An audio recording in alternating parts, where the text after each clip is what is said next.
La lourde porte de fer a grincé, un cri sec et métallique s'ouvrant lentement pour révéler un lambeau du ciel morne et gris de la fin de l'hiver. Je suis sorti, et le vent cinglant de New York m'a immédiatement assailli, s'infiltrant à travers le tissu mince et élimé de mon manteau et me faisant frissonner. 6 ans. Une période assez longue pour transformer une femme vibrante de 20 ans en une coquille vide, un fantôme errant parmi le monde des vivants. J'ai pris une grande inspiration, mais il n'y avait aucun sentiment de liberté, aucun soulagement dont les gens parlaient toujours. Ma poitrine me semblait seulement lourde, remplie de l'odeur humide et désolée des murs de la prison. La personne qui m'attendait près de la berline de luxe noire et rutilante n'était pas Michael, le mari qui m'avait autrefois promis le monde avant de m'envoyer personnellement dans cet enfer. C'était David, son assistant le plus fidèle. Le jeune homme, dont le visage portait toujours un regard de sympathie douloureuse chaque fois qu'il me voyait, a rapidement éteint sa cigarette et s'est précipité vers moi. Il a tendu la main pour prendre mon sac polochon en lambeaux, puis a hésité et a retiré sa main. David a légèrement baissé la tête, sa voix tremblant d'une révérence forcée. Mademoiselle Catherine, Monsieur Caldwell a eu une réunion de conseil d'administration imprévue et n'a pas pu venir. Il m'a demandé de vous conduire à votre nouvelle demeure. Je n'ai pas répondu, je n'ai même pas pris la peine de ricaner devant cette excuse éternelle. J'ai simplement fait un signe de tête silencieux et je me suis glissé sur la banquette arrière de la voiture. L'intérieur était chaud, parfumé d'une eau de Cologne coûteuse, une odeur si étrangère qu'elle m'a retourné l'estomac. Tout au long du trajet, David ne cessait de me regarder dans le rétroviseur, ses yeux mêlant pitié et curiosité. Je me suis contenté de tourner mon visage vers la fenêtre. La ville de New York avait tellement changé.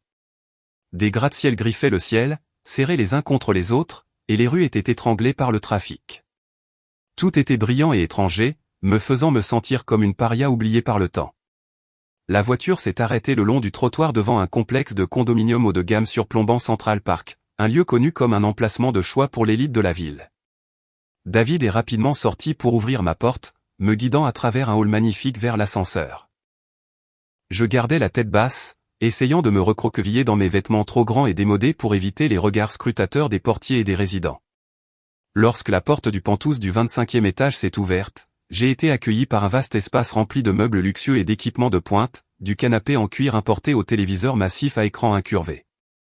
David a posé mon sac et a sorti une enveloppe épaisse et un jeu de clés étincelantes de la poche de sa veste de costume. Il les a posées sur la table basse en verre, sa voix défaillante. C'est une carte noire sans limite de dépenses et les clés de l'appartement. Monsieur Caldwell a dit, c'est un petit geste pour faire amende honorable. Il a dit qu'il estimait que la sentence était un peu dure. Avec le recul, il veut que vous ayez une vie confortable maintenant que vous êtes sorti. J'ai fixé les clés posées sur la table en verre. Le métal reflétait la lumière du lustre en cristal, me piquant les yeux. Faire amende honorable. Utilisait-il l'argent pour s'acheter une conscience tranquille, ou se pantouse pour faire taire une femme fraîchement sortie de prison? J'ai ramassé les clés, le métal froid s'infiltrant dans ma paume osseuse. Je n'ai pas crié, je ne les ai pas jetées au visage de David comme l'aurait fait une épouse injustement accusée. J'ai simplement levé la tête et les regardé directement avec mes yeux profonds et sans vie. David a tressailli et a reculé d'un pas. C'était le regard d'un animal blessé au-delà de toute réparation, plus en colère, seulement mort. Mes lèvres gercées se sont entr'ouvertes, et j'ai prononcé chaque mot lentement, ma voix rauque mais claire. Retourne dire ceci à Michael de ma part, Catherine est morte en prison. Une femme morte n'a pas besoin d'un pantouse. Le visage de David a pâli. Il a ouvert la bouche pour dire quelque chose, mais sa gorge a semblé se serrer, étranglant les mots. Je n'ai pas attendu sa réaction. J'ai tranquillement ramassé mon sac polochon usé, me suis retourné et j'ai franchi la porte, le laissant là, interdit, au milieu de l'appartement opulent. Alors que les portes de l'ascenseur se fermaient, je pouvais le voir encore debout, stupéfait et totalement déconcerté. J'ai marché jusqu'au bord de l'Hudson. L'eau était grise et agitée sous le vent d'hiver, de petites vagues venant lécher le quai de pierre. Le vent froid me fouettait, mais je ne le sentais plus. Mon cœur s'était glacé depuis longtemps. J'ai ouvert ma main, regardé les clés et la carte noire une dernière fois, puis je les ai lancées de toutes mes forces dans l'eau sombre et tourmentée.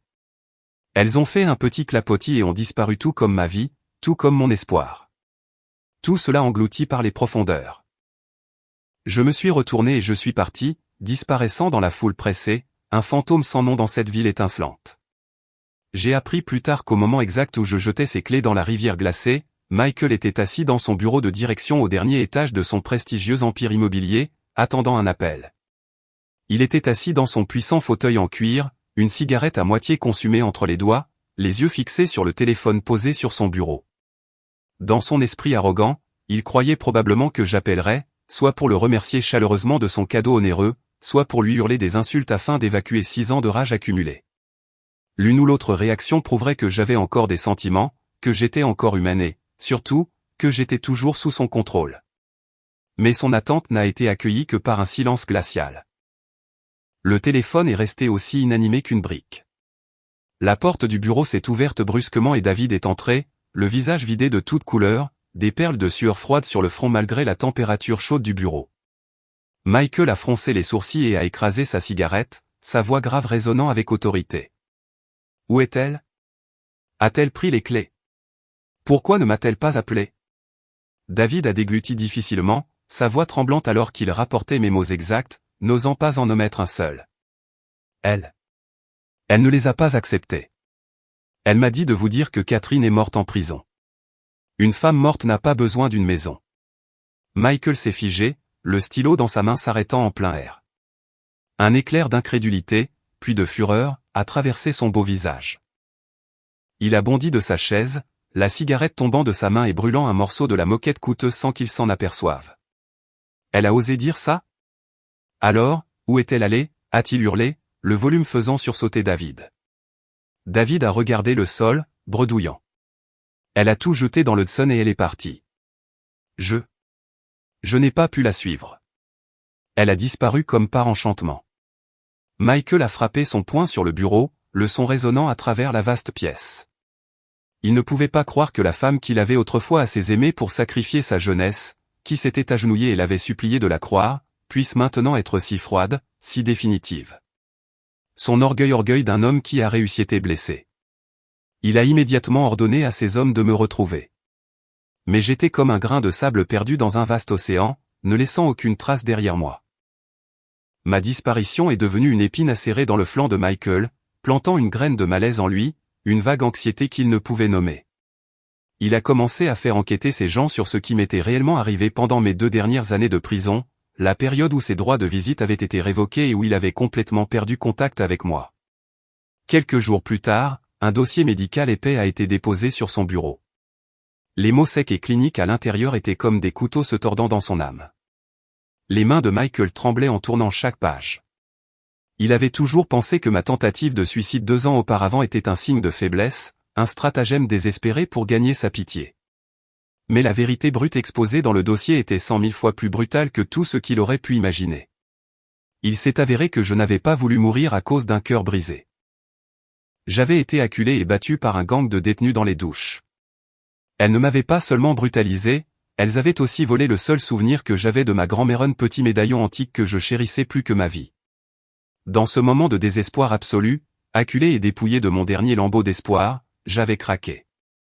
Je m'étais jeté sur elle, mordant et griffant comme un animal sauvage. J'avais enfoncé mes dents dans l'oreille de la chef de bande, arrachant un morceau de chair sanglant. La bagarre horrible m'avait valu un mois d'isolement cellulaire. Aucune lumière, aucun contact humain, seulement l'obscurité suffocante et la solitude. C'est pendant cette période infernale que mon esprit s'est complètement brisé. J'ai sombré dans une dépression sévère, développé un trouble de stress post-traumatique et perdu progressivement la capacité de parler. Michael a lâché le dossier. Il s'est effondré dans son fauteuil, les yeux fixant le vide. Pour la première fois en 6 ans, une peur froide s'est glissée dans chaque cellule de son corps. Il a réalisé que l'épouse qu'il avait toujours considérée comme faible et soumise était vraiment morte cette nuit fatidique. Ce qui était revenu n'était qu'une enveloppe vide portant des blessures psychologiques qui ne pourraient jamais être guéries. Et celui qui avait causé tout cela n'était autre que lui-même, l'homme qui m'avait impitoyablement jeté dans la fosse au lion parce qu'il avait cru au mensonge de sa maîtresse. Michael s'est pris la tête entre les mains dans le vaste bureau froid et luxueux. Sa respiration saccadée ressemblait à une lamentation pour un amour qu'il avait détruit de ses propres mains. 6 mois passèrent depuis que j'avais jeté les clés dans la rivière. Ma vie était comme une feuille morte, balayée par le vent dans les coins les plus sombres de la ville. Je n'osais pas utiliser mon vrai nom ni prendre un emploi nécessitant une pièce d'identité, toujours hanté par la peur que Michael me trouve. je vivais dans une chambre humide et sordide d'un immeuble de rapport, ramassant des canettes et des bouteilles le jour et prenant des travaux de nettoyage occasionnels sur des chantiers de construction ou dans des immeubles de bureaux la nuit, n'importe quoi pour gagner de quoi acheter un paquet de nouilles instantanées pour passer la journée. Aujourd'hui, j'avais été embauché pour nettoyer un immeuble de bureaux nouvellement construit encore en face brute. Le promoteur devait venir pour une inspection, alors le contremaître nous poussait à récurer le hall principal pour qu'il soit impeccable.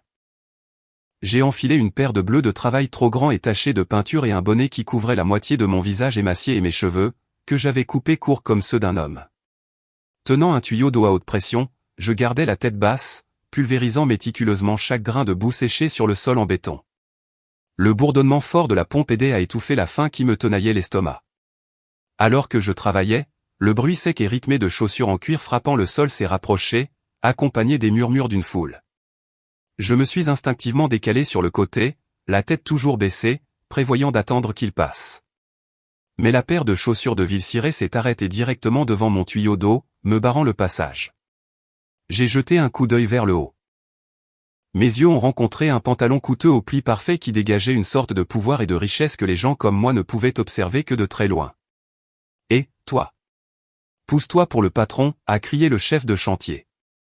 Mais avant que je ne puisse bouger, une voix grave et familière qui a fait s'arrêter mon cœur a dit « Attendez ». L'homme a fait un pas en avant et s'est penché, essayant de voir le visage souillé de terre caché sous mon bonnet. J'ai paniqué, tout mon corps tremblant. Je voulais me retourner et courir, mais mes pieds semblaient cimentés au sol mouillé. C'était Michael. Il était toujours beau, toujours le PDG élégant et arrogant. Mais le regard qu'il portait sur moi était celui d'un choc et d'une incrédulité totale. Il a chuchoté, la voix brisée par l'émotion, « Cathy, c'est toi ». Je me suis mordu les lèvres si fort que j'ai senti le goût du sang, essayant de retenir le sanglot qui montait dans ma gorge. J'ai secoué la tête frénétiquement, essayant de reculer, mais Michael a été plus rapide. Il s'est élancé et a saisi mon poignet de si mince qu'il n'était que peau et os. Sa main était chaude, mais pour moi, elle ressemblait à une pince de fer chauffée au rouge, ramenant des souvenirs douloureux d'avoir été immobilisé, d'avoir été interrogé en prison. « Tu t'es bien caché » s'est écrié Michael, sa voix se perdant dans le sifflement du vent sur le chantier. « Regarde-toi. Ressembles-tu encore seulement à une humaine? Pourquoi en est-on arrivé là ?» Son contact, son souffle, tout cela a été l'étincelle qui a mis le feu aux poudres des émotions que j'avais refoulées si longtemps. La terreur absolue s'est transformée en la résistance effrénée d'un animal acculé. Je n'ai pas dit un mot, je n'ai pas expliqué ni supplié. J'ai essayé de dégager mon bras, mais sa prise était trop forte. Dans une panique aveugle, j'ai pointé le tuyau à haute pression que j'avais à la main directement vers lui. Vlouf!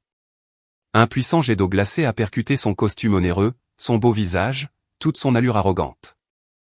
La foule a eu un hoquet d'horreur. Quelques agents de sécurité ont commencé à se précipiter sur moi, mais Michael a levé la main pour les arrêter.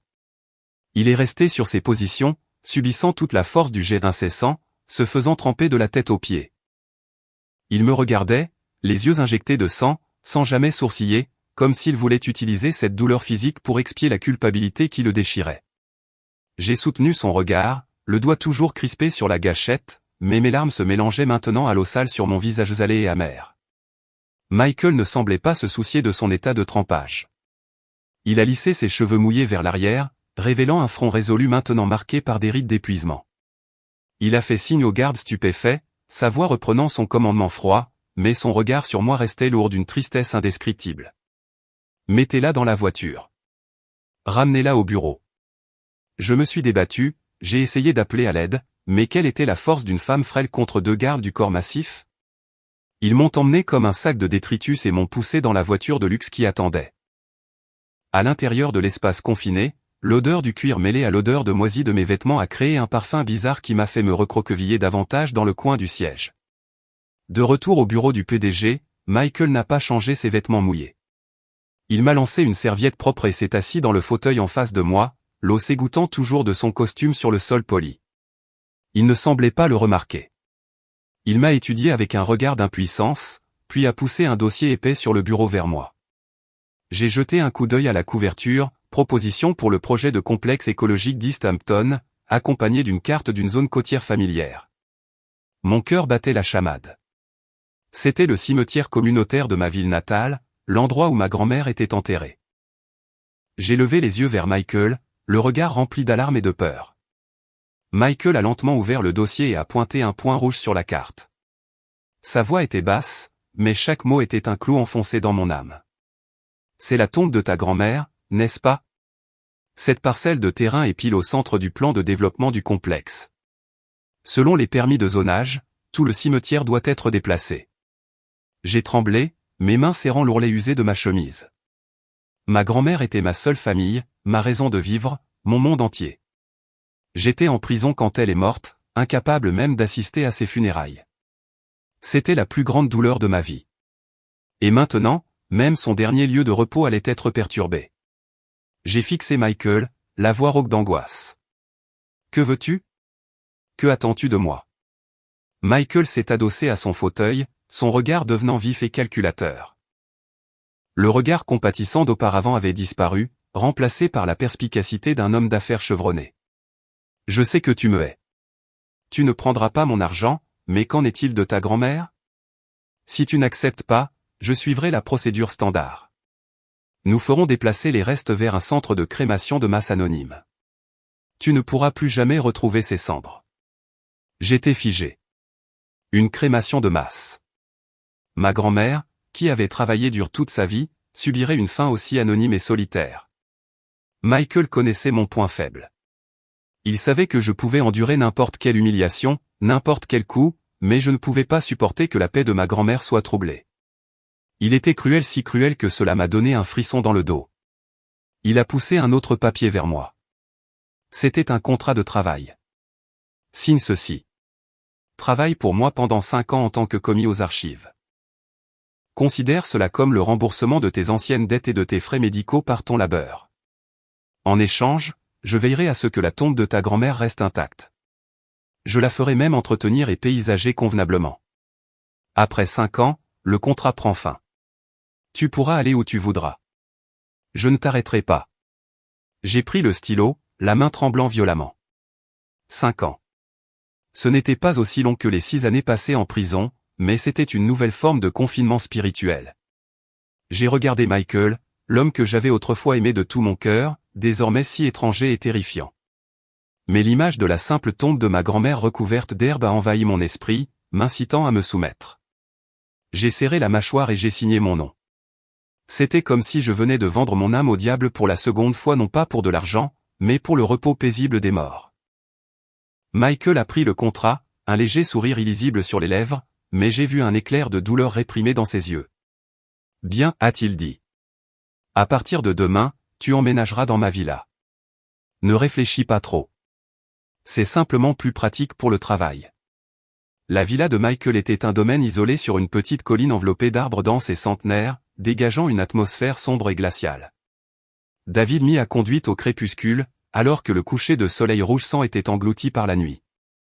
Les lourdes portes de fer se sont ouvertes, et je suis entré dans le vaste terrain vide, ayant l'impression d'entrer dans une prison plus luxueuse, une prison sans barreaux, mais qui enfermait une personne dans la solitude. Michael avait déjà engagé une gouvernante âgée, Madame Davis, et un médecin privé de garde. Il semblait penser que le confort matériel et le fait d'être servi de la tête aux pieds pourraient compenser mes années de faim et de misère en prison. Madame Davis m'a regardé avec pitié en me menant à la plus grande chambre du 2e étage. Elle avait un grand lit douillet avec des draps en soie blanche, des rideaux aux broderies complexes et un balcon donnant sur un jardin fleuri. Reposez-vous, ma chère. Appelez si vous avez besoin de quoi que ce soit, a-t-elle dit avant de refermer doucement la porte, me laissant seul dans cet espace opulent mais étranger. Je me tenais au milieu de la pièce, regardant le lit d'un blanc immaculé, et j'ai eu la chair de poule. C'était trop mou, trop propre. Si propre que cela me rappelait les fausses chambres de confort en prison, installées pour tromper les commissions d'inspection alors que nous dormions entassés sur le béton froid et sale. Ce confort était un piège. J'avais peur que si je m'allongeais, je sombrerais dans un sommeil dont je ne me réveillerais jamais, ou que je me réveillerais attaché à une table d'opération, mes organes étant prélevés un par un. La nuit est tombée, enveloppant la villa d'obscurité. Le silence était si profond que le chant des grillons à l'extérieur paraissait assourdissant. Je n'ai pas osé éteindre les lumières, laissant la pièce d'une clarté aveuglante. Je n'ai pas osé monter sur le lit. Au lieu de cela, j'ai tiré une fine couverture sur le plancher de bois dur dans le coin le plus proche de la porte. Ce n'est qu'ici, le dos pressé contre la surface rigide, que j'ai ressenti un fragile sentiment de sécurité. C'était un sentiment rappelant mes nuits recroquevillées dans la cellule d'isolement, un endroit dont le souvenir était gravé dans mon âme. Je me suis recroquevillé comme une crevette, les bras serrés autour de ma tête, essayant de m'endormir. Mais dès que j'ai fermé les yeux, les cauchemars horribles sont revenus. J'ai vu les détenus m'entourer, j'ai vu le sang, j'ai vu le médaillon de ma grand-mère voler en éclats. J'ai crié, mais personne n'a entendu. J'ai vu Michael m'observer froidement avant de me tourner le dos et de s'éloigner. Je me suis réveillé en sursaut, trempé de sueur, le cœur battant contre mes côtes. Je me suis précipité, me pressant contre le coin du mur, marmonnant des mots incohérents alors que les larmes coulaient sur mon visage. À l'extérieur, sur son propre balcon, Michael se tenait silencieux, la braise de sa cigarette brillant dans l'obscurité. Il fixait une tablette affichant le flux de la caméra de sécurité de ma chambre. Il m'a vu dormir sur le sol, m'a vu tressaillir et m'agiter dans mon sommeil, m'a vu sangloter et supplier un tourmenteur invisible de me faire grâce. Une douleur aiguë a saisi son cœur. Pour la première fois de sa vie, cet homme puissant qui pouvait commander aux tempêtes a ressenti de la peur. Il avait peur de ma fragilité, peur du fantôme du passé qu'il avait aidé à créer, rongeant maintenant le peu de vie qu'il me restait. Il voulait courir vers moi, me tenir, s'excuser, mais ses pieds semblaient couler dans le plomb. Il savait que sa présence en ce moment ne ferait que me plonger dans une panique plus profonde. Le lendemain matin, David m'a conduite au siège social pour commencer mon nouveau travail. Je portais l'uniforme de bureau que Michael avait préparé, un chemisier blanc et une jupe noire, mais sur ma silhouette émaciée, ils pendaient comme des vêtements sur un épouvantail. En entrant dans le grand hall, j'ai senti des dizaines de regards posés sur moi. Des murmures ont éclaté comme une ruche dérangée. J'ai entendu dire que la nouvelle archiviste était autrefois concierge. Le PDG l'a fait venir de nulle part. Probablement une ancienne flamme qu'il a décidé de secourir, a murmuré une femme lourdement maquillée à sa collègue. Juste assez fort pour que je l'entende, une autre a ricané, regardez-la. On dirait une toxicomane. Qu'est-ce que le patron lui trouve? Ou peut-être qu'elle a des dossiers sur lui. J'ai gardé la tête baissée, faisant semblant de ne pas entendre, et j'ai suivi David dans l'ascenseur. J'ai été affecté au département des archives, une pièce au sous-sol que peu de gens visitaient, imprégnée de l'odeur du vieux papier. Mon travail consistait à trier et organiser des documents datant de plusieurs décennies, une tâche monotone et isolante. Exactement ce que Michael voulait, m'empêcher d'interagir avec trop de monde. Je travaillais comme une machine, ne parlant jamais, ne croisant jamais aucun regard. Si quelqu'un me posait une question, je me contentais de hocher ou de secouer la tête.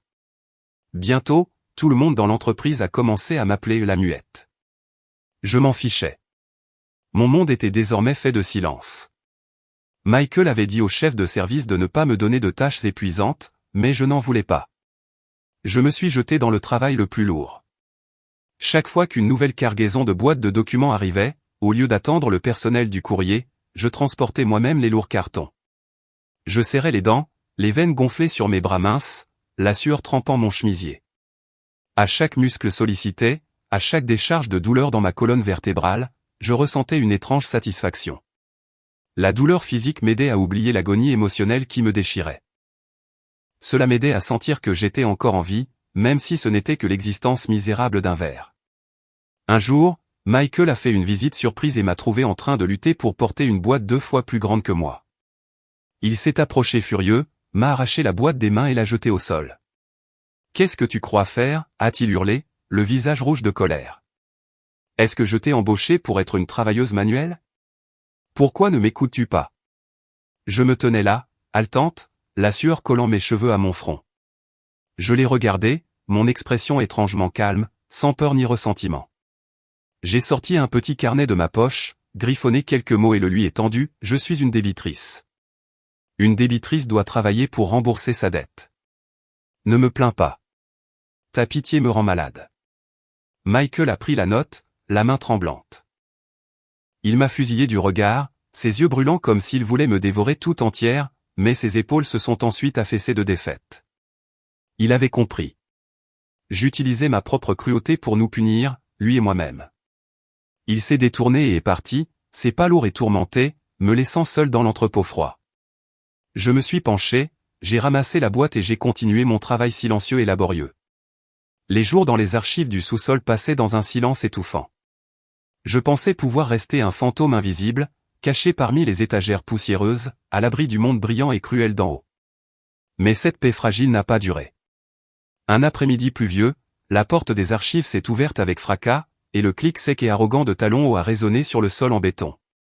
La visiteuse était Jessica, la fiancée de Michael. Je l'avais vue dans des magazines, la fille magnifique, élégante et puissante d'un homme politique de premier plan. Jessica portait une robe de créateur moulante et avait une étole en fourrure sur les épaules. Son parfum fort dominait l'odeur de moisi du vieux papier. Elle se tenait là, radieuse comme un cygne dans une troupe de vilains petits canards, ses yeux acérés balayant la pièce minable avant de se poser sur moi. J'étais assise par terre en train de trier des dossiers, les mains tachées d'encre. J'ai levé les yeux vers elle, puis j'ai immédiatement repris mon travail, la traitant comme si elle n'était pas là. Mon indifférence a semblé l'enrager. Elle s'est approchée à grands pas, ses talons claquant comme de petits marteaux contre mes tympans. Elle me surplombait, son ombre me plongeant dans l'obscurité. Sa voix était douce mais empreinte de mépris. J'ai entendu dire que Michael avait engagé une nouvelle employée spéciale. C'est donc toi. Ça fait longtemps, Catherine. Tu as une mine affreuse. Je suis restée silencieuse, mes mains continuant à empiler méthodiquement les papiers. J'avais appris une dure leçon en prison, le silence est le meilleur bouclier. Quand on ne réagit pas, le tyran s'ennuie. Mais Jessica n'était pas comme les brutes de prison, elle était plus venimeuse, plus arrogante. Voyant mon absence de réponse, elle a eu un sourire narquois. Tenant une tasse de café fumant, elle a fait semblant de trébucher. Oups, s'est-elle écriée de façon théâtrale alors que le liquide chaud et noir se répandait sur mon bras mince, s'infiltrant dans les anciennes cicatrices boursouflées. La brûlure était vive, comme du sel frotté sur une plaie. J'ai tressailli et retiré mon bras, mais je n'ai pas émis un son.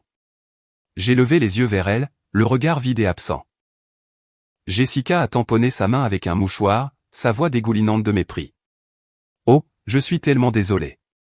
Le sol est si sale, j'ai dû glisser. Mais je suis sûr qu'une peau aussi dure ne fera pas de cloque, n'est-ce pas? Après tout, la peau d'un détenu est plus épaisse que le cuir d'un rhinocéros. Sans un mot, je me suis levé et j'ai récupéré un vieux chiffon dans un coin. Je me suis agenouillé et j'ai lentement essuyé le café sur le sol, mon chiffon frôlant le bout de sa chaussure coûteuse alors qu'elle ne bougeait pas. Ma soumission, si absolue qu'elle en devenait une forme de défi, l'a stupéfiée. Elle s'attendait à des larmes, de la colère, une réplique mais je l'ai traitée comme si elle n'était rien, un grain de poussière insignifiant. Mon silence est devenu l'arme la plus tranchante, une insulte plus grande à sa fierté que n'importe quelle injure. Furieuse, Jessica a tapé du pied, a tourné les talons et est sortie en trombe, me laissant seul avec la brûlure d'un rouge vif sur mon bras qui commençait déjà à enfler. Le lendemain au déjeuner, alors que tout le monde se dirigeait vers la cafétéria, je suis resté en arrière comme d'habitude pour manger le sandwich sec que j'avais apporté. Mais aujourd'hui, Michael est apparu à la porte des archives, son costume sur mesure contrastant fortement avec l'espace exigu. Ses yeux se sont posés sur la marque rouge sur mon bras, et il a légèrement froncé les sourcils, mais n'a posé aucune question. Il a simplement dit brusquement, « Viens à la cafétéria. » Je ne veux pas que les gens disent que je traite mal mes employés. J'allais refuser, mais son expression déterminée m'a fait comprendre que je n'avais pas le choix. Je l'ai suivi en silence, gardant autant de distance que possible. La cafétéria de l'entreprise était bruyante et animée, et l'odeur épaisse de nourriture m'a noué l'estomac. Michael a choisi une table dans un coin retiré. Il m'a apporté un plateau chargé de viande, de poisson et surtout, un bol fumant de ragoût de bœuf onctueux. « Mange » a dit Michael en poussant le plateau vers moi. Son ton était un ordre, mais il y avait une pointe d'attente. « Tu es trop mince. Tu as besoin de reprendre des forces. » J'ai regardé le ragoût gras, les morceaux de viande nageant dans le bouillon épais et huileux. L'odeur lourde du bœuf m'a frappé, réveillant les souvenirs les plus horribles de la prison des souvenirs que j'avais essayé d'enterrer profondément. J'avais autrefois été forcé par mes compagnes de cellule à manger des restes de mélasse mélangés à du savon à vaisselle et à la saleté des toilettes. Elles appelaient cela du ragoût et me forçaient à en avaler jusqu'à la dernière bouchée sous peine d'un passage à tabac sauvage. Cette odeur rance et égrantait mes cauchemars, et mon corps avait développé un rejet viscéral pour les aliments riches et huileux. J'ai couvert ma bouche alors qu'une vague de nausée montait dans ma gorge. Mon visage est devenu pâle et une sueur froide a éclaté. J'ai secoué la tête violemment, repoussant le plateau. Voyant cela, le visage de Michael s'est assombri. Il pensait que je faisais des difficultés, défiant intentionnellement son geste de bonté. Il a frappé la table du poing. Mange tout de suite. Est-ce que tu essaies de te laisser mourir de faim juste pour me contrarier? Je ne le permettrai pas. Son cri a fait que tout le monde s'est retourné pour regarder. J'ai paniqué, mes mains et mes pieds tremblants. Michael a pris une cuillère, a puisé un morceau de viande et de bouillon, et l'a poussé vers ma bouche, essayant de me forcer à l'ouvrir. L'odeur de la viande juste sous mon nez a été la goutte d'eau. Je n'ai pas pu me retenir plus longtemps. J'ai violemment repoussé sa main et j'ai commencé à vomir de façon incontrôlable là, à table. La bile acide de mon estomac a jailli sur le sol, sur les vêtements de Michael. J'ai eu des hauts le cœur jusqu'à ce que je sois vide, mon corps convulsant de douleur. Michael était figé, la cuillère tombant au sol. David s'est précipité et lui a chuchoté quelque chose à l'oreille concernant le trouble de l'alimentation dont le médecin l'avait prévenu. L'expression de Michael est passée de la colère à l'horreur, puis à un profond regret. Il a tendu la main pour m'aider à me relever, la voix tremblante. Cathy, je ne savais pas. J'ai repoussé sa main et me suis levé en chancelant, essuyant ma bouche avec ma manche. Je l'ai regardé avec des yeux injectés de sang et épuisés. Ma voix était un murmure rauque, comme le vent sifflant à travers un cadre de porte pourrie. Pour qui joues-tu cette comédie? Ta bonté est plus terrifiante qu'un passage à tabac en prison. Sur ce, je me suis éloigné en trébuchant, laissant Michael seul au milieu du désordre, entouré de regards curieux et du silence assourdissant de sa propre conscience. La nouvelle que je travaillais dans l'entreprise est parvenue à la mère de Michael, Madame Caldwell, avec une rapidité étonnante probablement par Jessica ou les commérages du bureau. La femme acérée et redoutable qui m'avait tourmenté il y a des années a fait irruption dans l'entreprise dès le lendemain matin. Elle n'est pas allée au bureau du PDG, elle a marché droit vers les archives du sous-sol, prête au combat. La porte a été ouverte avec une force violente. Madame Caldwell se tenait là, serrant un sac à main de créateur, un doigt orné d'un diamant pointé droit sur mon visage. Sa voix stridente résonnait dans le couloir. « Petite sorcière! Tu as l'audace de revenir ici et de t'agripper à nouveau à mon fils? Ne l'as-tu pas assez ruiné? Toi, la bagnarde. Toi, l'oiseau de malheur. Combien de temps vas-tu hanter ma famille? » Je tenais un cutter, m'apprêtant à scotcher un carton. Au son de sa voix, ma main s'est arrêtée, mais elle n'a pas tremblé. J'ai levé les yeux vers elle, la belle-mère qui m'avait autrefois forcé à récurer les sols à genoux, qui avait renversé mon bol de riz par terre pour le chien. J'étais terrifié par elle autrefois, mais maintenant, en la regardant, je ne ressentais qu'un amusement amer et sombre. Voyant mon silence, Madame Caldwell s'est enhardie. Elle s'est élancée vers l'avant, levant la main pour me gifler. « Tu es sourde, ou tu essaies d'utiliser ce regard pathétique pour tromper mon fils à nouveau. Hors de ma vue. » Sa main parée de bijoux a basculé vers moi, mais elle s'est arrêtée en plein air.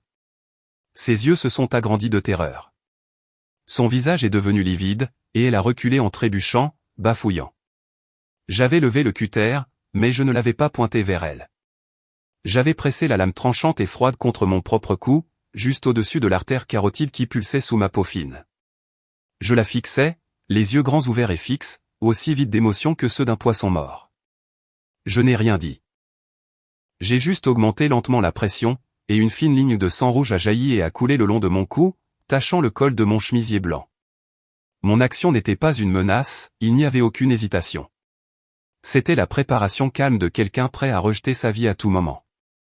Pour une personne qui était déjà morte à l'intérieur, qui avait-il à craindre de la mort physique? Tu es folle.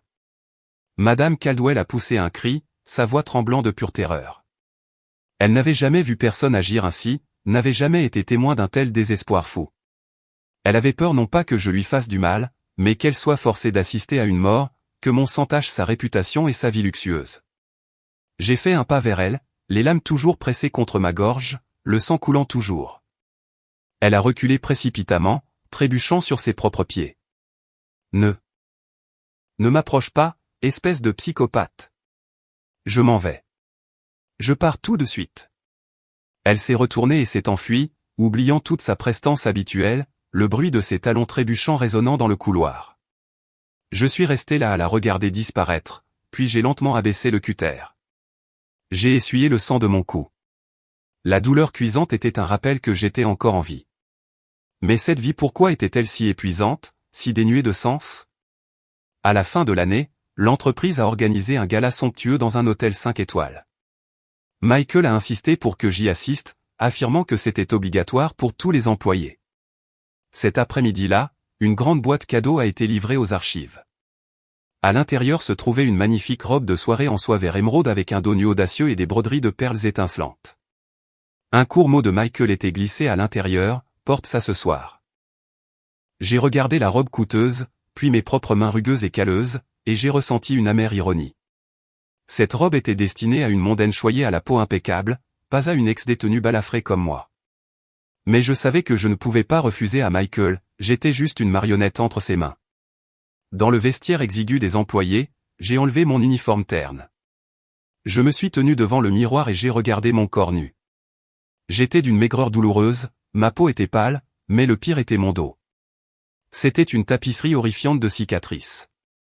Elles s'entrecroisaient des zébrures épaisses et surélevées de différentes tailles et formes, une carte de ma douleur. Certaines provenaient des matraques électriques des gardiens, d'autres de passages à tabac avec des barres de fer par d'autres détenus. Certaines, je me les étais infligées moi-même lors de mes cauchemars délirants. C'étaient des mille pattes grotesques rampant sur toute ma peau, la marque permanente de mes 6 années en enfer. J'ai tremblé en enfilant la robe. La soie fraîche glissant sur ma peau balafrée m'a fait frissonner. Le dos nu exposait toute ma laideur et ma ruine. Juste au moment où je me débattais avec la fermeture éclair latérale, la porte du vestiaire s'est ouverte. Michael est entré. « Es-tu prête ?» La voiture est, il s'est arrêté, les mots se bloquant dans sa gorge lorsqu'il a vu mon reflet dans le miroir. Il s'est figé, les yeux écarquillés, les pupilles contractées par l'horreur. Il fixait, transfixé, les cicatrices noueuses, la peau boursouflée et décolorée de mon dos. Il n'avait jamais imaginé que le corps de la femme qu'il avait autrefois tenue puisse être aussi ravagé. La vérité brute, plus brutale que n'importe quelle description dans un dossier médical, l'a frappé avec la force d'un coup physique. « Cathy. Ton dos. » A-t-il soufflé, sa voix n'étant plus qu'un murmure rauque et tremblant. Il a fait un pas involontaire vers l'avant, levant une main tremblante comme pour toucher les cicatrices afin de confirmer si elles étaient réelles ou juste un cauchemar. Au moment où le bout de ses doigts a effleuré ma peau ruinée, ce fut comme un choc électrique. Les souvenirs terrifiants des coups ont reflué. J'ai poussé un cri perçant, j'ai repoussé sa main et je me suis précipité dans un coin, entourant ma tête de mes bras. « Ne me frappe pas. Ne me frappe plus. Je t'ai donné le médaillon. Je t'ai tout donné. S'il te plaît, arrête de me frapper. » Ai-je hurlé, les larmes coulant sur mon visage alors que mon corps était secoué de convulsions. À ce moment-là, je ne voyais pas Michael. Je voyais les visages hargneux des détenus, les barres de fer tournoyant dans les airs. Michael restait paralysé, les mains suspendues en l'air, vide et froide. Il me regardait me terrer comme un animal blessé implorant pour sa vie, et il sentait son cœur se briser en 1000 morceaux. « Que ai-je fait ?» pensait-il. « Quel genre d'enfer ai-je fait vivre à la femme que j'aime ?» Le vestiaire chaleureusement éclairé a soudainement semblé plus froid et plus désolé qu'une tombe. Après ma crise, j'ai tout de même été forcé d'aller au gala. Michael avait peur de me laisser seul, terrifié par ce que je pourrais faire. Je me cachais derrière un large pilier, la robe coûteuse au dos nu me semblant être un linceul enveloppant mon corps brisé. Les lustres scintillants, le cliquetis des verres, le bourdonnement des conversations de la haute société, tout cela me donnait le vertige et la nausée. Ce monde n'était pas pour moi. J'étais un rat d'égout traîné à la lumière, nu et sale. Juste au moment où j'allais m'éclipser vers les toilettes, une voix tranchante m'a interpellé, si familière qu'elle m'a glacé le sang. « Tiens, regardez qui voilà. Si ce n'est pas Catherine, la femme qui m'a poussé et a causé ma fausse couche il y a toutes ces années. » Je me suis retourné. La femme devant moi portait une robe rouge-feu. Son maquillage était parfait, et un collier de diamants scintillait à son cou. C'était Émilie. 6 ans ne l'avaient pas changée, sauf pour la rendre plus acérée, plus rusée. J'avais entendu dire qu'elle était maintenant mariée à l'un des principaux partenaires commerciaux de Michael. Les yeux d'Émilie m'ont dévisagé, s'attardant sur mon visage émacié et mes mains calleuses avant de s'arrêter sur un sourire triomphant, le sourire d'un vainqueur méprisant son ennemi vaincu. J'ai essayé de m'éloigner, mais elle m'a barré le passage, me coinçant contre un mur. Sous le couvert de la musique forte, elle a chuchoté à mon oreille, son haleine chargée de l'odeur du vin. Qu'est-ce qu'il y a? Surprise de me voir? Ou regrettes-tu simplement ces 6 années gâchées en prison pour rien? J'ai levé la tête et j'ai croisé son regard, mes yeux ternes et vides. Cela semblait l'amuser encore plus. Elle s'est penchée de plus près, sa voix tombant dans un chuchotement conspirateur et venimeux. Laisse-moi te dire un petit secret. Je n'ai jamais été enceinte. Cette mare de sang? C'était une fiole de sang de théâtre que j'avais achetée dans un magasin de déguisement. Je l'avais glissée juste à l'intérieur de ma robe. Mes oreilles ont bourdonné. Le monde est devenu silencieux, à l'exception du rire doux et cruel d'Émilie résonnant dans ma tête. Du sang de théâtre. Pour un accessoire bon marché, j'avais perdu 6 ans de ma vie. Perdu ma grand-mère. Perdu mon humanité même. J'ai fixé son beau visage, maintenant tordu par la malice. J'ai eu l'impression qu'un couteau avait été planté dans ma poitrine, volant l'air de mes poumons. Je ne me suis pas jeté sur elle, je n'ai pas crié d'insultes comme elle s'y attendait probablement. Mon esprit était rempli d'images de mon isolement cellulaire, des passages à tabac injustes, de la tombe solitaire de ma grand-mère. La douleur était trop immense pour être dirigée vers l'extérieur. Au lieu de cela, elle s'est retournée vers l'intérieur, une lame pointée vers mon propre cœur. J'ai ressenti du dégoût. Dégoûté par ce monde de mensonges et dégoûté par ma propre stupidité. J'ai reculé en trébuchant, heurtant le comptoir en marbre des toilettes. Le grand miroir reflétait mon visage d'une pâleur spectrale. Voyant ma réaction étrange, Émilie a semblé légèrement décontenancée et a fait un pas en arrière.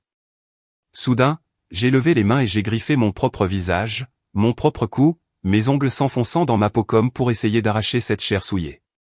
Le sang a jailli, se mélangeant au maquillage pâle. Je ne ressentais aucune douleur, seulement une sorte de libération folle. Ah!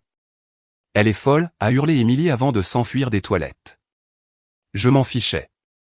J'ai frappé ma tête contre le miroir. Il s'est brisé avec un grand fracas, des éclats tranchants déchirant mon front. Le sang coulait, teintant ma vision de rouge. La porte des toilettes a été enfoncée, et Michael s'est précipité à l'intérieur. Il s'est figé à ma vue, affalé sur le sol au milieu du verre et du sang, mon visage en lambeaux, un éclat de miroir à la main, prêt à m'ouvrir le poignet. Il a couru vers moi, ne se souciant pas du verre brisé perçant ses chaussures et ses mains. Il m'a entouré de ses bras, sa voix craquant de terreur. « Cathy, arrête. Qu'est-ce que tu fais? Arrête ça. » Je me débattais dans ses bras. La force d'une folle lui rendait la tâche difficile pour me maintenir. J'ai crié un son déchirant qui n'était pas humain, mais le cri d'un animal agonisant. Je n'ai tué personne. Je ne l'ai pas poussé. Rendez-lui son bébé. Ne m'enfermez plus dans le noir. Grand-mère, grand-mère, aide-moi. Michael m'a soulevé dans ses bras et a couru, ignorant les regards horrifiés des invités du gala. Mon sang imbibait sa chemise blanche, chaud et métallique. Dans mon délire, je m'agrippais à sa chemise, mes ongles s'enfonçant dans sa peau, mes yeux révulsés. Michael courait et pleurait, les larmes de l'homme puissant se mêlant au sang sur mon visage. En entendant mes paroles délirantes, il commençait à réaliser confusément qu'une vérité horrifiante avait été enterrée pendant si longues années. Je me suis réveillé dans une pièce blanche et stérile qui empestait l'antiseptique. Mes bras et mes jambes étaient attachés au lit pour m'empêcher de me faire du mal. Un médecin se tenait à proximité, secouant la tête avec lassitude alors qu'il parlait à Michael. La patiente souffre d'une dépression sévère et d'une psychose aiguë. Elle présente de fortes tendances autodestructrices. Les blessures sur son corps indiquent que ce n'est pas la première fois. Michael s'appuyait contre le mur dans un coin, son visage paraissant avoir vieilli de 10 ans en une nuit. Il a regardé ma silhouette immobile sur le lit, puis s'est retourné alors que David entrait avec un dossier. David n'osait pas croiser son regard. Il a posé le dossier sur une table, la voix tremblante. « Monsieur Caldwell, comme vous l'avez ordonné, j'ai fait enquêter notre équipe sur tous les dossiers médicaux de mademoiselle Émilie d'il y a 6 ans. Les résultats? Les résultats sont ceux que vous soupçonniez. » Michael s'est jeté sur le dossier, déchirant les pages d'une main tremblante. Les mots, les tampons officiels, les déclarations de témoins, tout se mettait lentement en place, peignant un tableau de la vérité brutale. Le médecin qui avait signé le certificat de fausse couche était un cousin éloigné d'Émilie, qui avait reçu une grosse somme d'argent pour falsifier les documents. L'image de l'échographie était également un faux provenant d'une autre patiente. Tout cela avait été une pièce de théâtre parfaitement orchestrée. Il n'y avait pas de bébé. Il n'y avait pas de crime. Il n'y avait qu'une épouse innocente envoyée en prison par son propre mari pendant 6 ans pour subir des tourments indicibles. Michael a lâché le dossier, les papiers s'éparpillant sur le sol comme de funèbres papillons blancs. Il a chancelé vers l'arrière et s'est effondré à genoux sur le carrelage froid. Que ai-je fait? Oh mon Dieu, qu'ai-je fait? Il se tenait la tête, ses doigts s'emmêlant dans ses cheveux en désordre. Il a commencé à rire un son sauvage, brisé, plein d'agonie. Il avait personnellement détruit la femme qu'il aimait le plus au monde, tout cela pour protéger une vipère. Mes 6 années de jeunesse, la vie de ma grand-mère, mon honneur et ma dignité, tout cela enterré par sa propre stupidité et son aveuglement. Dans la chambre d'hôpital silencieuse, les seuls sons étaient le bip régulier du moniteur cardiaque et les sanglots étouffés d'un homme déchiré par sa conscience. Michael a levé les yeux vers moi, son regard rempli de désespoir. Il savait que même s'il mourait 1000 fois, il ne pourrait jamais effacer ce péché, ne pourrait jamais me rendre la vie entière qu'il m'avait volée. Michael n'a pas immédiatement dénoncé Emily à la justice. Il a décidé que la prison ou la mort était une issue trop facile. Il voulait qu'elle ressente la douleur de tout perdre, pièce par pièce, tout comme elle me l'avait fait. Une campagne de représailles silencieuse et impitoyable commença, orchestrée par un homme rendu fou par le regret. D'abord, Michael a visé l'entreprise du mari d'Emily. Utilisant son pouvoir et son vaste réseau, il a systématiquement bloqué leurs contrats, coupé leur financement et fait fuiter des preuves de fraude fiscale, poussant l'entreprise au bord de la faillite. Le mari d'Emily, autrefois un entrepreneur prospère, était désormais noyé sous les dettes et passait ses frustrations sur sa femme. J'ai appris par David qu'Emily vivait dans un état de peur constante, battue par son mari et traquée par les créanciers, sa beauté fanée, son arrogance disparue. Ensuite, Michael a purgé sa propre entreprise. Les employés qui s'étaient moqués de moi à la cafétéria, les agents de sécurité qui avaient ricané alors que je transportais des boîtes lourdes, tous ont été licenciés sur le champ sans indemnité. Il a agi avec une précision rapide et sans merci, comme si punir les autres pouvait apaiser la tempête qui faisait rage en lui. Il a également essayé de me compenser avec des choses matérielles. Il a transféré une somme d'argent énorme sur mon compte, m'a cédé plusieurs propriétés de premier choix et m'a acheté les compléments alimentaires et les médicaments les plus chers. Il a engagé les meilleurs psychologues de l'étranger pour me traiter. Il restait à mon chevet jour et nuit, me nourrissant à la petite cuillère, nettoyant doucement mes mains. Mais pour moi, tout cela était dénué de sens. Je continuais à exister comme un fantôme, allant au bureau par habitude, puis restant assise près de la fenêtre la nuit, fixant l'obscurité. L'argent, les maisons, ces soins tardifs, rien ne pouvait recoudre mon âme brisée. Un après-midi, Michael est entré dans ma chambre et a posé une boîte à bijoux en diamants scintillante sur la table. Il s'est agenouillé à côté de moi et a pris ma main froide et osseuse. « Cathy, dit-il, la voix brisée. Je me suis occupé d'eux. Emily paie pour ce qu'elle a fait. Est-ce que tu te sens mieux? » J'ai lentement tourné la tête, mes yeux vides regardant à travers lui vers un vide lointain. Un sourire léger et amer a effleuré mes lèvres. J'ai retiré ma main de la sienne. Ma voix était aussi légère qu'un murmure. Mieux? Qu'elle meure de faim ou qu'elle soit battue, cela me rendra-t-il mes 6 années? Cela rendra-t-il la vie à ma grand-mère? Est-ce que tu te venges pour moi, Michael? Ou essaies-tu juste de sauver ta propre conscience pourrie? Ma question l'a laissé muet. Il a baissé la tête, les épaules tremblantes. Il comprenait que peu importe ce qu'il faisait, le gouffre entre nous, un gouffre creusé par le sang, les larmes et une vie humaine ne pourraient jamais être comblés. Cette nuit-là, une tempête soudaine a éclaté sur la ville. La pluie tombait à verse et le vent hurlait autour de la villa. J'étais assise sur le rebord de la fenêtre, regardant les gouttes de pluie tracer des chemins sur le verre froid, mon cœur étant un désert aride. Michael n'était pas rentré depuis des jours. David disait qu'il était occupé à gérer les retombées à l'entreprise et à s'occuper d'Emily. Je m'en fichais. Il pouvait bouleverser le monde entier pour ce que ça me faisait, cela n'avait plus rien à voir avec moi. Vers minuit, le vrombissement d'un moteur de voiture a brisé le silence. Les portails se sont ouverts et Michael est entré en trébuchant, trempé jusqu'aux os et empestant l'alcool. Il n'a pas allumé les lumières, cherchant son chemin à tâtons vers l'étage dans le noir. Lorsqu'il a ouvert ma porte, La faible lueur de ma lampe de chevet a éclairé son visage rouge et ses yeux injectés de sang. Il est resté là à me fixer, puis s'est soudainement effondré à genoux, son corps frappant le plancher en bois avec un bruit sourd. L'homme fier et puissant qui commandait le monde des affaires était maintenant à genoux devant moi, une épave brisée. Il a enfoui son visage dans ses mains, ses épaules tremblant alors que des sanglots déchirants s'échappaient de sa poitrine. Cathy, j'ai eu tort. J'ai eu tellement tort. S'il te plaît, frappe-moi. Tue-moi. Mais s'il te plaît, ne me regarde plus comme ça. Je suis resté immobile, ne faisant aucun geste pour l'aider. Je le regardais pleurer, le regardais se frapper la poitrine en signe d'autoflagellation. Mon cœur était un bloc de glace. Je ne ressentais aucune satisfaction, aucune pitié pour mon ancien mari. La vérité était venue trop tard, si tard qu'elle avait perdu tout sens. Michael a levé les yeux, son visage étant un mélange de larmes. Il a rampé sur les genoux vers moi, cherchant ma main. Je me suis retiré, mon regard étant aussi tranchant qu'un éclat de verre. Ma voix était plate et dénuée d'émotion. Pourquoi pleures-tu? Est-ce que tu me plains, ou pleures-tu pour ta propre conscience putride? Il s'est figé, balbutiant. Je veux me racheter. Je passerai le reste de ma vie à expier. Je l'ai coupé avec un rire amer. Expier. Tu m'as tué et maintenant tu es désolé? Et si je prenais un couteau et que je te tuais tout de suite? Puis que je m'agenouillais et m'excusais. Reviendrais-tu à la vie? Me pardonnerais-tu? Ma question fut un coup de masse qui le laissa sans voix. Il me fixait, la bouche bée, incapable de formuler un seul mot. Il comprenait enfin qu'il ne s'agissait pas d'une querelle d'amoureux. C'était l'abîme entre les vivants et les morts. Même si j'étais assise ici en chair et en os, mon âme, mon amour, était morte il y a 6 ans, lors de ce jour fatidique au tribunal.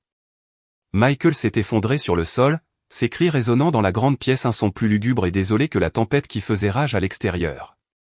Après cette nuit d'ivresse, Michael a changé. Il est devenu plus renfermé au travail, mais avec moi, il était timide et craintif. Il a rapporté un épais dossier et l'a jeté sur la table basse devant sa mère. Il contenait toutes les preuves de la tromperie d'Emily, y compris les enregistrements des aveux du médecin fraudeur et des dossiers financiers accablants. Les mains de Madame Caldwell tremblaient pendant qu'elle les parcourait, son visage passant d'un rose sain à un blanc mortel. Elle ne pouvait pas croire que la femme qu'elle avait adorée, celle qu'elle avait voulue comme belle-fille, soit un serpent aussi venimeux. Plus horrible encore était la réalisation que ses propres préjugés et son aveuglement avaient aidé à pousser la vie de son fils vers la tragédie et ma vie en enfer. Le choc fut trop grand. Madame Caldwell a subi un accident vasculaire cérébral massif, s'effondrant sur le canapé, le côté de son visage s'affaissant alors qu'elle essayait de parler. Une ambulance l'a transportée d'urgence à l'hôpital. Michael m'a appelé, sa voix lasse et suppliante. Ma mère a fait un AVC. Elle est en soins intensifs. Pourrais-tu venir la voir 1 minute? Elle te demande. Je voulais refuser, mais en pensant au contrat de 5 ans, j'ai accepté à contre-cœur. Quand je suis entré dans l'unité de soins intensifs, l'odeur de l'antiseptique était accablante. Madame Caldwell était allongée dans le lit, reliée à un réseau de tubes et de fils, son visage déformé par l'AVC. Quand elle m'a vu, une lueur de regret tardif est apparue dans ses yeux. Elle a essayé de bouger son seul bon bras, le tendant vers moi, sa bouche s'activant pour former des mots qui sortaient sous forme de sons incompréhensibles. Elle voulait prendre ma main, s'excuser. Je me tenais au pied du lit, regardant cette main flétrie saisir l'air. J'ai autrefois aspiré à ce que cette main me réconforte, à ce qu'elle m'appelle sa fille. Mais cette main ne m'avait jamais que giflé, ne m'avait jamais que pointé du doigt avec condamnation. Maintenant, en la voyant se tendre vers moi, je ne ressentais aucune sympathie, seulement une nausée montante. J'ai fait un pas en arrière, hors de sa portée. Mon regard était aussi froid que si je regardais un étranger dans la rue. Vous devriez vous reposer, ai-je dit, ma voix étant plate et cruelle. Ne vous forcez pas. Personne ne peut comprendre ce que vous dites, et même si on le pouvait, cela ne changerait rien. La main de Madame Caldwell est retombée inerte contre le drap blanc. Une larme a tracé un chemin à travers les rides de son visage. Elle comprenait avec une clarté agonie que mon détachement froid était plus douloureux que 1000 insultes. Je ne la voyais plus comme une mère ni même comme quelqu'un digne de ma haine. Je me suis détourné et suis sorti, laissant derrière moi le rythme régulier des machines et le remords silencieux et dévorant d'une femme cruelle. Le changement de comportement de Michael annulant ses rendez-vous, négligeant les préparatifs du mariage et consacrant tout son temps à mon rétablissement a rendu Jessica folle. La fierté d'une héritière choyée était profondément blessée. Elle ne pouvait pas accepter de perdre face à une ex-détenue brisée. Craignant d'affronter Michael directement, elle a choisi la voie la plus lâche, elle s'en est prise à moi. Je travaillais tard un soir. Le soleil d'hiver s'était couché tôt, et la route entre l'arrêt de bus et la villa était déserte.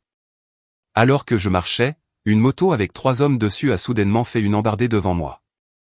Ils étaient costauds, lourdement tatoués et portaient des tuyaux de fer. Sans un mot, ils sont descendus sur moi comme des loups affamés. On va voir comment elle va encore séduire qui que ce soit, a hurlé le chef, balançant violemment un tuyau contre mon dos. Une douleur aveuglante m'a traversé. Mais je n'ai pas crié ni imploré de pitié. 6 ans de prison, face à des passages à tabac bien pires que celui-ci, m'avaient appris une chose, si on ne se bat pas, on meurt. L'instinct de survie s'est manifesté, prenant le dessus sur ma peur. J'ai attrapé une brique cassée sur le trottoir, mes yeux devenant sauvages et injectés de sang comme ceux d'un loup acculé. Quand le deuxième homme s'était lancé pour m'attraper par les cheveux, je n'ai pas reculé. J'ai chargé vers l'avant et j'ai écrasé la brique sur sa tête de toutes mes forces. Il a hurlé de douleur alors que le sang jaillissait de la blessure. Les 2 autres se sont figés, stupéfaits qu'une femme à l'allure si frêle puisse être aussi féroce. Je me tenais là, tremblante, la brique ensanglantée brandie bien haut, mes yeux irradiant une folie qui disait que j'étais prête à mourir et à les emmener avec moi. Venez. Qui veut être le prochain à mourir, ai-je hurlé, ma voix n'étant plus qu'un râle sauvage. Juste à ce moment-là, la voiture de Michael s'est arrêtée dans un crissement de pneus. Lui et David ont bondi hors du véhicule, horrifiés par la scène. Michael me fixait échevelée, couverte de poussière et de sang, mais debout, défiante comme une guerrière lors de son ultime combat. Les voyous les ont vus, ont compris que Michael n'était pas un homme avec qui l'on plaisante, et ont traîné leur ami blessé au loin. Michael a couru vers moi, mais j'ai brandi la brique, le maintenant à distance. Reste en arrière. Ne me touche pas, ai-je crié, les larmes finissant par couler librement. Michael s'est arrêté, le visage décomposé par l'angoisse. Il a réalisé que je n'étais plus la douce Catherine qu'il avait connue autrefois. La vie m'avait transformé en porc épic, prête à blesser n'importe qui, y compris moi-même, pour protéger la vie fragile qu'il me restait. Il n'a pas fallu longtemps à Michael pour remonter la trace de l'attaque jusqu'à Jessica. C'était la goutte d'eau de trop, il ne tolérerait plus jamais que quiconque me fasse du mal. Le lendemain matin, il a convoqué une conférence de presse d'urgence. Devant des centaines de caméras, il s'est tenu au podium, le visage froid et résolu. Il a annoncé l'annulation unilatérale de ses fiançailles avec Jessica, acceptant toutes les conséquences financières et réputationnelles. Je présente mes excuses à la famille de mademoiselle Jessica pour cette décision soudaine, a-t-il déclaré. Mais j'ai réalisé que mon cœur ne peut appartenir qu'à mon ex-femme. J'ai commis une terrible erreur par le passé et je l'ai laissée souffrir injustement. J'ai l'intention de passer le reste de ma vie à me racheter et à la protéger de tout autre mal. L'annonce a provoqué une tempête médiatique. Certains le louaient comme un héros romantique, tandis que d'autres le traitaient de mufle sans foi. Michael s'en moquait, il était prêt à affronter le monde entier pour me protéger. Je l'ai regardé sur le grand téléviseur dans le salon de la villa. Ses paroles étaient si belles, si émouvantes. La Catherine d'il y a 6 ans aurait pleuré de joie, mais la Catherine d'aujourd'hui ne ressentait rien. J'ai éteint la télévision, plongeant la pièce dans le silence. Dans mes mains se trouvait un vieil ours en peluche tout abîmé, dont le rembourrage sortait par endroits. C'était le seul cadeau que Michael m'ait jamais offert. Je l'avais emporté en prison, je l'avais serré contre moi pendant les nuits froides, et je l'avais utilisé pour essuyer mes larmes. Maintenant, il était aussi brisé et sale que notre amour. J'ai pris une aiguille et du fil et j'ai commencé à recoudre soigneusement les déchirures. Chaque point à travers le tissu usé me semblait être un point à travers mon propre cœur. Je ne réparais pas l'ours pour le garder en souvenir, je recousais les morceaux brisés de ma mémoire pour pouvoir ensuite les enterrer à jamais. Que Michael rompe ses fiançailles ou non, cela ne pouvait changer le fait que lui et moi appartenions désormais à des mondes différents. Michael n'a pas abandonné. Il s'accrochait à la croyance obstinée que les braises du passé pourraient raviver l'amour mort depuis longtemps. Un soir, alors que le soleil couchant jetait de longues ombres sanglantes sur la villa, il a apporté une vieille boîte en bois. Il l'a posée sur la table devant moi, ses mouvements empreints de révérence comme si elle contenait un trésor inestimable. « Cathy, regarde » a-t-il dit, les yeux suppliants et remplis d'espoir. J'ai trouvé ça dans le débarras de l'ancienne maison. Les bagues en argent que nous avions achetées à cette fête foraine quand nous étions à l'université, le journal que tu tenais quand tu avais 20 ans, et notre première photo ensemble lors de ce voyage au Vermont. J'ai tout gardé précieusement. J'ai regardé le contenu, les bagues en argent bon marché, maintenant ternies, le journal à la reliure de cuir usé, la photo de 2 visages jeunes et souriants, rayonnant de bonheur. Ces objets étaient autrefois tout mon univers, la preuve d'un amour que je pensais éternel. Maintenant, il n'était plus qu'une amère moquerie. Il n'évoquait pas de nostalgie, seulement un rappel brutal de mon propre aveuglement. La jeune fille sur cette photo était morte, tuée le jour où l'homme à ses côtés l'avait envoyée en prison. Je n'ai rien dit. J'ai pris la boîte, je suis sorti sur le patio et je suis allé droit vers un tas de feuilles sèches que le jardinier avait rassemblées. J'ai craqué une allumette et je l'ai jetée dedans. Alors que les flammes s'élevaient, j'ai jeté la boîte en bois au cœur du foyer. « Cathy, qu'est-ce que tu fais » a hurlé Michael, s'élançant en avant, essayant de retirer la boîte du feu. Les flammes ont atteint le journal qui s'est embrasé. Il a ignoré la chaleur, plongeant ses mains nues dans l'enfer pour récupérer les souvenirs. L'odeur de chair brûlée a rempli l'air, mais il ne semblait pas ressentir la douleur. Son visage était tordu par le désespoir. Il a réussi à arracher la photo, mais elle était à moitié carbonisée. Le visage de la jeune fille était devenu cendre, ne laissant que son propre visage souriant, seul sur un fond noirci. Je l'ai regardé, les yeux froids et vides, alors qu'il berçait ses mains couvertes de cloches, le visage strié de larmes. Il m'a regardé avec reproche. J'ai simplement dit, « Qu'est-ce que tu sauves ? Pourquoi t'accroches-tu à ces déchets ? Arrête d'essayer de retrouver l'ancienne Catherine. Elle est morte le jour où tu as témoigné contre elle. La personne qui se tient devant toi maintenant n'est qu'une coquille vide qui porte son nom. » Mes paroles ont été comme un seau d'eau glacée, éteignant la dernière lueur d'espoir en lui.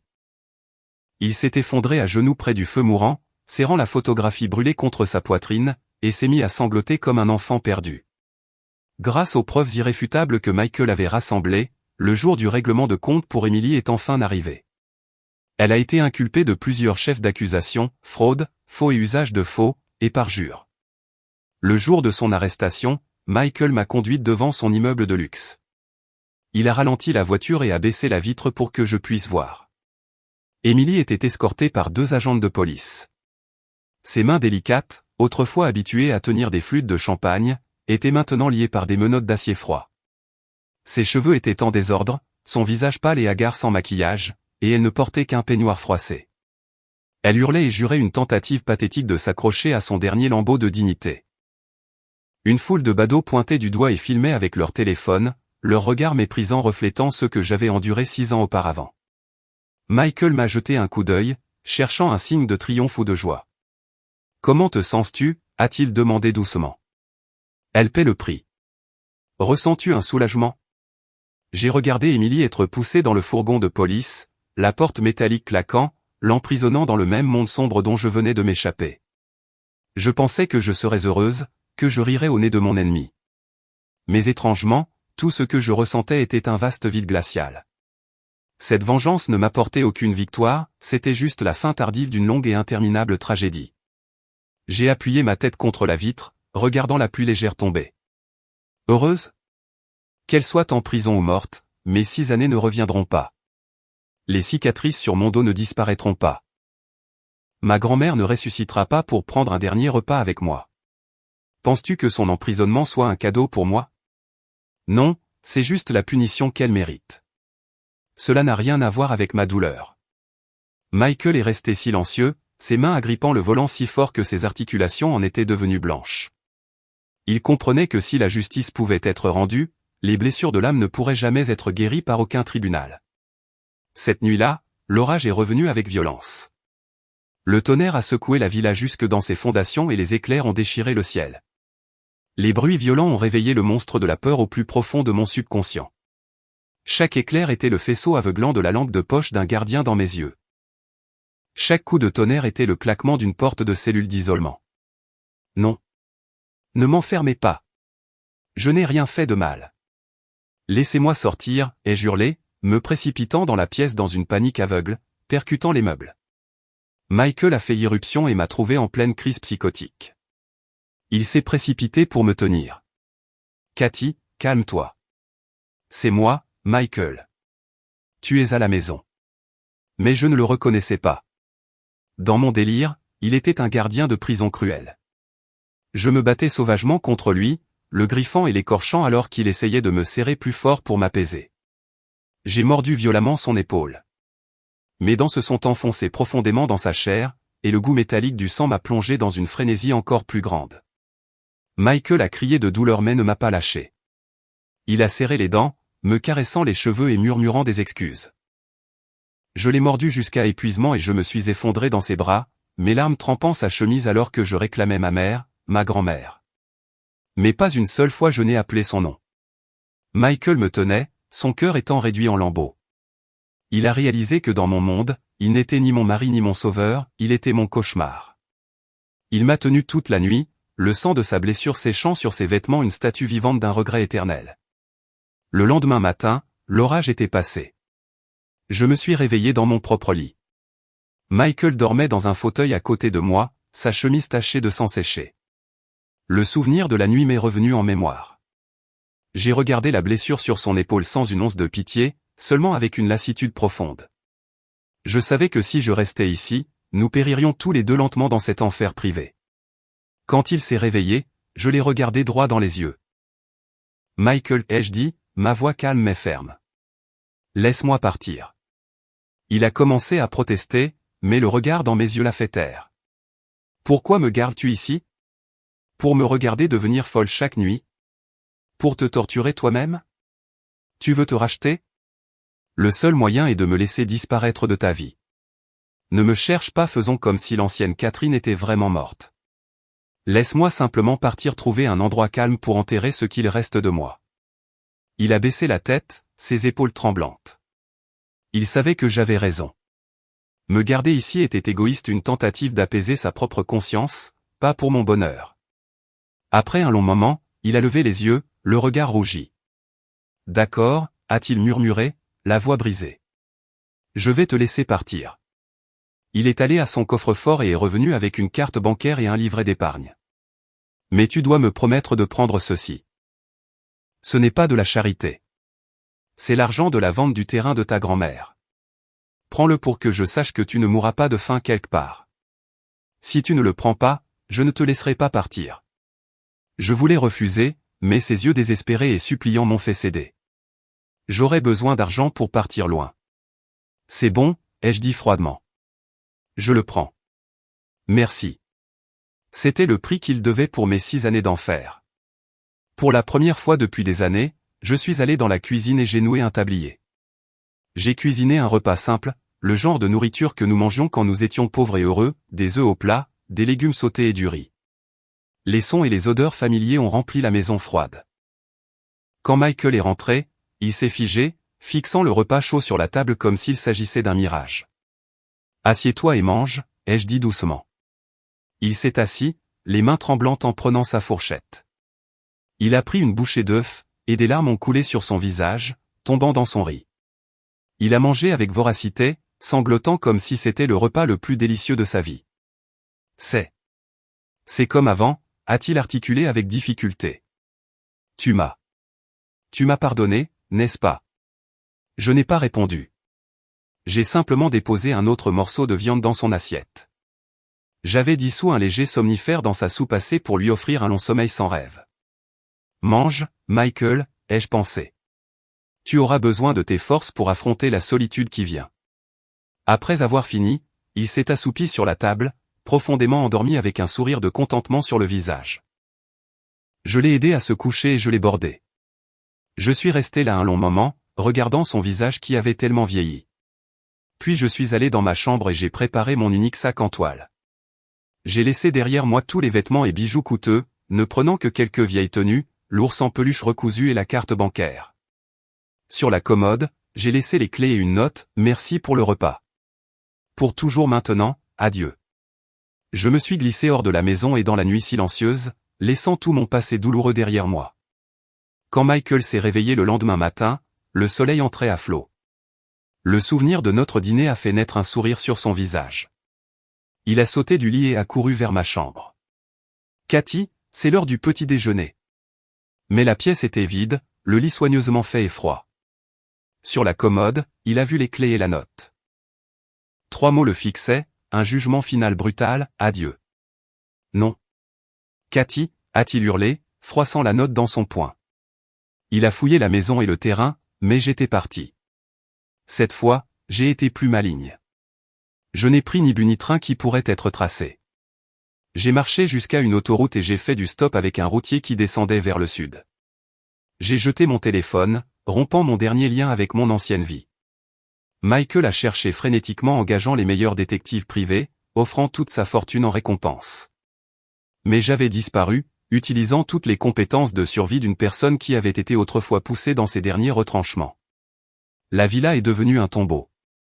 Michael a délaissé son entreprise et s'est enfermé dans ma chambre, s'enivrant jusqu'à la stupeur, hurlant mon nom dans le vide.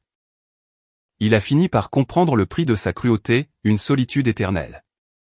Après 3 jours de route, je suis arrivé dans une petite ville nichée au cœur des Blue Ridge Mountains en Caroline du Nord. L'air était pur et frais.